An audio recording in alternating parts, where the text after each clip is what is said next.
नशा मुक्ति के ऊपर हो रहा है बात, लेकिन नशा की सामग्री बहुत आसानी से मिल जाती है बाजार। सर नशा की सामग्री इसलिए मिलती है, देखो एक साइड से हम नशा मुक्ति के कार्यक्रम कर रहे हैं और एक साइड से हम नशा वालों को प्रावधान दे रहे हैं। तो हम लोग जो मेन है, अभी सांप की पूंछ को ना पीटते हुए उसकी मुंडी के ऊपर दाव करो ना, तो हमारा इतना खर्चा लगेगा नहीं ना। हम आज कुछ भी लगा लो, चाहे वो हमारी सरकार हो या विपक्षी हो या कोई देश के वो हो, आज हम लोग बड़े बड़े आदमी से दोस्ती करते हैं। और जैसे शराब के ठेके लगा लो, एक साइड से हम लोग स्वच्छता भारत का ऐसा बड़ा नशा मुक्ति निकाल, एक साइड से हम ठेके खोल देते हैं।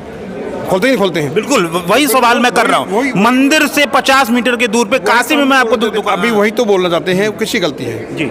जो अधिकारी, उनकी जवाबदारी उनकी करती है ना, चाहे वो डिस्ट्रिक्ट कलेक्टर से लेकर के ऊपर तक की गलती है जिसके। तो आज मेन प्रॉब्लम ये है कि जो अभी हम बोलते हैं कि भाई ये जो क्या बोलते थे गुंडे मवाली जो बोलते थे, आजकल उन चीज़ों का भी अभी भी दबदबा है। वो गुंडा मवाली ये नहीं कि बंदूकें उठाने वाले गुंडे मवाली हो गए, ये भी एक करप्शन है कि एक साइड से हम भाषणबाजी देते हैं मीडिया के अंदर आकर के और एक साइड से पीछे से साइन करके दे देते हैं लो परमिशन होगी। कैसे परमिशन मिल जाती है? गवर्नमेंट ही देती है ना परमिशन। तो गवर्नमेंट को जो भी उसके पदाधिकारी डबल गेम नहीं होना चाहिए। मेरा खुद का ये मानना है, नशा आप परोसिए, हम नहीं परोसते। खुद की स्वयं की भी इच्छा रहती है नशा वालों के लिए। जैसे मुझे लगा लो, हमारे आर्मी में लागू है, दारू मिलती है हमारे, हमने बर्फ़ भी काटी लेकिन हमने नहीं पिया। तो स्वयं का पैसे भी कम लगते हैं आर्मी में, तो पैसे की बात नहीं होती है। आर्मी वालों पे लगता है कि आर्मी वाले बिन पैक लगा करके ही काम नहीं, हम लोग ऐसा नहीं होता। शाम के टाइम हमारा पूरा काम होता है। हमारा डे रहता है, हफ्ते में 3 दिन ही रहता है हमारा, जिस दिन नॉन वेज आएगा और वो कोई कंपलसरी। आपने कभी पिया कि नहीं? नहीं, मैंने बर्फ़ करता भी, तो मैं बोल रहा हूँ ना नशा मुक्ति के अंदर मैं क्यों आया हूँ, क्योंकि मैं वो कार्य करता हूँ जो हम स्वयं किया हुआ है। तो मैंने बर्फ़ काटी है, बर्फ़ के अंदर हमारे को फ्री में DA4 मिलती है, लेकिन तब भी हमने इस्तेमाल नहीं किया। तो वो जागरूकता। युवाओं को क्या संदेश देंगे सर? युवाओं को यही संदेश, रोल मॉडल है जिस तरह से अभी भी काम कर रहे हैं। युवाओं के लिए सबसे पहले संदेश तो ये कि अपना एक रोल मॉडल चुनिए। जैसे मैंने उस आदमी को रोल मॉडल चुना था, नेताजी सुभाष चंद्र बोस। मेरा नाम नायक दीपचंद, 1889 में शाह रेजिमेंट कारगिल।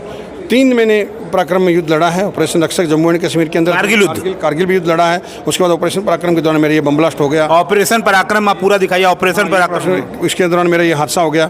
मेरी पूरी छाती पटी हुई, मेरी आंतरिक वगैरह बाहर थी। 17 बोतल मुझे खून की चढ़ा, मगर आज देश के अंदर जो जाको रखे सैया मार सके ना, कोई एक जज्बा था कि कुछ न कुछ करना है। और आज भी भले ये कंडीशन, आज भी हर कदम इस राष्ट्र को समर्पित है। देश की बात सैल्यूट करता है सर आपको। बिल्कुल करना चाहिए, लेकिन वो मीडिया के माध्यम से गाँवों में ना, ग्राउंड में कौन पूछ रहा है? ग्राउंड में तो बंदे सीट भी देते नहीं है। आज भी हमारे जैसे आदमियों का ट्रेनों में किराया तक माफ नहीं है। हमने देखा और आपने आपको कवरेज दी। बिल्कुल देना चाहिए। मीडिया को एक जागरूकता बढ़ानी चाहिए। मीडिया भी आज ऐसी हो चुकी है कि वो नहीं होता दबाव वाली कि तुमसे नौकरी से निकाल देंगे, तुम ये करेंगे, दबाव काम मत करिए।